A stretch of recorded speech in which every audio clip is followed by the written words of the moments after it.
여호수아가 나이가 많아서 이제 그의 생애를 얼마 남겨두지 않고 이스라엘 백성들을 불러 모아두고 그들에게 마지막 말을 전하였습니다. 그 말은 오직 하나님의 말씀만 전적으로 지켜 행할 것을 말씀하였었습니다. 그 이유는 이스라엘 백성들이 가나안 땅을 차지하면서 그들이 싸웠던 전쟁은 하나님께서 오직 그들을 위해 싸워주셨던 전쟁이었기 때문에 그들은 하나님 말씀대로 그 땅을 차지할 수가 있었습니다. 또한 앞으로 그 가나안 땅에서 살아가야 될 그들의 삶도 이방 신들과 함께 싸워야 하는 영적인 전쟁의 삶이 그들 앞에 놓여져 있었기 때문에 그들이 하나님의 말씀만을 따라 살아갈 때에 그들이 이방신을 섬기지 않고 하나님께서 원하시는 그러한 이스라엘 백성들의 영적인 삶을 살아갈 수 있었기 때문에 여호수아는 이스라엘 백성들에게 그렇게 마지막 말을 간구하였던 것이었습니다. 오늘 다시 한번 여호수아는요, 세겜에서 이스라엘 지도자들, 즉 장로들과 수령들과 재판장들과 관리들을 불러 세워놓고 이제 하나님의 말씀을 다시 한번 전하고 있습니다. 여호수아가 이스라엘 백성들에게, 지도자들에게 전하였던 말은 하나님께서 아브라함, 그들의 믿음의 선조였던, 믿음의 조상이었던 아브라함부터 지금 이 가나안 정복에까지 하나님께서 행하신 일에 대해서 그가 말씀을 하였습니다.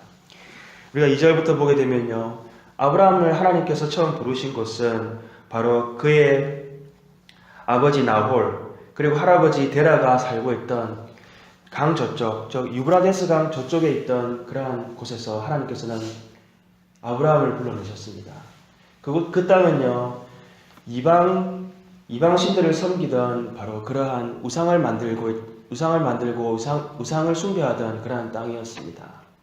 하나님께서 아브라함을 그곳에서 불러내시고 또한 하나님께서는요, 가나안 땅으로 아브라함을 인도해 주셨습니다. 그러나 아브라함의 아들 이삭, 그리고 그의 자손인 야곱과 에서는 세일산에서 그 자손들과 함께 거주하였고요. 이 야곱은 애굽으로 내려가게 되었습니다. 그래서 애굽에서 그의 자손들과 함께 거주하면서요, 이 애굽 왕 바로의 종이 되어져서 그곳에서 살게 되었던 것입니다. 그로 말미암아서 그곳에서 오랫동안 우상을 섬기면서 그들은 살았던 것입니다. 하나님께서 이 모세와 아론을 보내주셔서요, 이스라엘 백성들을 애굽 땅, 그 우상을 섬기던 땅에서 그들을 불러내어 가나안 땅과 그리고 광야를 거쳐서 가나안 땅에 들어가게 하실 때에 그곳에 있던 요단강 서쪽과 동쪽에 있던 많은 우상들을 섬기는 족속들 가운데에서 하나님께서는 이스라엘 백성들을 그들을 다 진멸하고 그 땅을 차지하셨도록 해주셨습니다.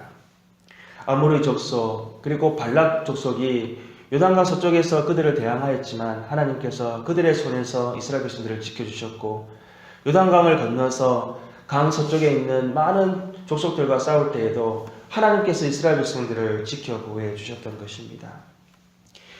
하나님께서 14절 말씀에 나와 있던 것처럼요, 이제는 여호와를 경외하며 온전함과 진실함으로 그를 섬기라. 너희 조상들이 강 저쪽과 애굽에서 섬기던 신들을 치워버리고 여호와만 섬기라. 하나님께서 이스라엘 백성들을 아브라함부터 지금 가나안 땅까지 인도해 주셨던 것은요, 바로 우상을 섬기던 그 자리에서 우상을 섬기며 하나님을 거역하고 죄 가운데 살아야 할 그들을 하나님께서는 오직 예배할 수 있는 백성으로, 하나님만을 섬기고 경배할 수 있는 백성으로 이렇게 옮겨주셨으니 너희가 마음과 정성을 다해서 오직 하나님만을 섬기고 살아야 된다라고 지금 여호수아는 이스라엘 백성들에게 그렇게 하나님의 말씀을 마지막으로 전하고 있는 것입니다. 그리고 19절 말씀에 하나님은요, 거룩하신 하나님이시요 질투하시는 하나님이시니라고 그렇게 말씀하면서 여호수아는 이스라엘 백성들에게 너희가 하나님만을 섬기겠는지 아니면 이방을 섬기겠는지 결정하고 다짐하라 라고 지금 그렇게 촉구하고 있는 것입니다. 이스라엘 백성들이요 여호수아처럼 나와 나의 집안은 오직 여호와만을 섬기겠다라고 그들이 그렇게 마음에 결정을 내리자요. 그는 너희가 스스로 증인이 되었다라고 그렇게 말씀을 하였습니다. 그리고 24절에 보게 되면 25절에 보게 되면 그들과 함께 그 백성들과 함께 더불어 언약을 맺고 그들을 위하여 율례와 법도를 제정했어요. 너희들이 그렇게 마음으로 하나님을 섬기겠다고 한 것을 이렇게 확증하고 그렇게 제정하는 일들을 하였던 것입니다. 또한 26절의 말씀을 보게 되면 큰 돌을 가져다가 세겜에 있는 하나님의 성소 곁에다가 큰 돌을 세워서요. 너희가 오직 하나님만을 섬기겠다라고 그렇게 결정한 것에 대해서 이렇게 돌을 세워서 기념하고 그 돌을 보면서 너희의 마음을 지키도록 그렇게 확정하였던 일들을 하였던 것입니다. 그러나 이스라엘 백성들은요, 오늘 여호수아가 110세에 죽고 또한 여호수아와 함께 이스라엘 백성들을 인도하였던 아론의 아들 엘리야설도 죽고요.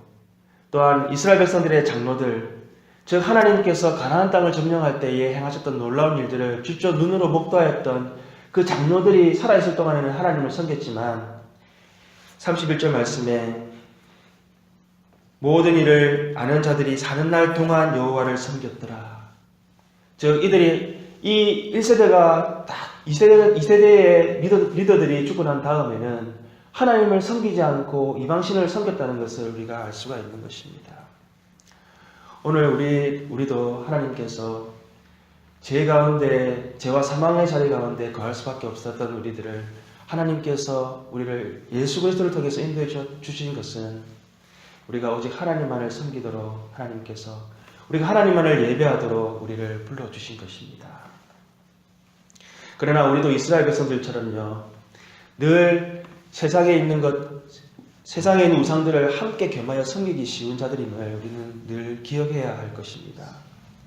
우리가 하나님께서 정말 우리가 예수 그리스도를 통해서 헤아릴 수 없는 은혜를 주셨지만 우리는 그 은혜를 쉽게 잊어버리고요. 세상 가운데에서 세상에 있는 것을 쫓아서 우상을 섬기듯 세상에 있는 것들을 섬기면서 우리는 하나님도 섬긴다라고 하기 쉬운 자들임을 우리는 날마다 기억해야 할 것입니다. 여호수아가 이스라엘 백성들에게 그들의 말이 스스로 증언이 될 수 있도록 그리고 그들과 함께 율법을 세워서 조약을 맺고 그들의 마음을 지킬 수 있도록 하였던 것처럼 또한 큰 돌을 새겨서요. 그들이 그것을 보면서 하나님만을 섬기겠다고 한 그 언약을 지킬 수 있도록 하였던 것처럼 우리도 날마다 하나님의 말씀으로 우리의 마음을 지켜야 될 줄로 믿습니다. 날마다 우리의 마음을 새롭게 하고 성령님의 인도함을 받아서 나는 오직 여호와만을 섬기겠다. 하나님께서 나를 예배하는 자로 불러주셨으니 우리의 마음을 오직 하나님께만 드리겠다라고 우리는 다짐하고 날마다 새롭게 하는 우리들 되어야 될 줄로 믿습니다. 로마서에서 할례는 마음에 할지니 율법 조항에 할 것이 아니다라고 말씀하셨습니다. 오늘도 우리가 기도할 때에 성령 하나님, 우리의 마음을 하나님 지킬 수 있도록 도와주시옵소서. 우리의 마음이 세상과 구별될 수 있도록 오직 하나님의 의로운 백성으로 우리를 구별하였음을 오늘도 깨닫고 하나님을 예배하는 백성들 되게 해달라고 오늘 아침부터 기도하는 우리들 되어야 될 줄로 믿습니다. 함께 우리 기도하시겠습니다.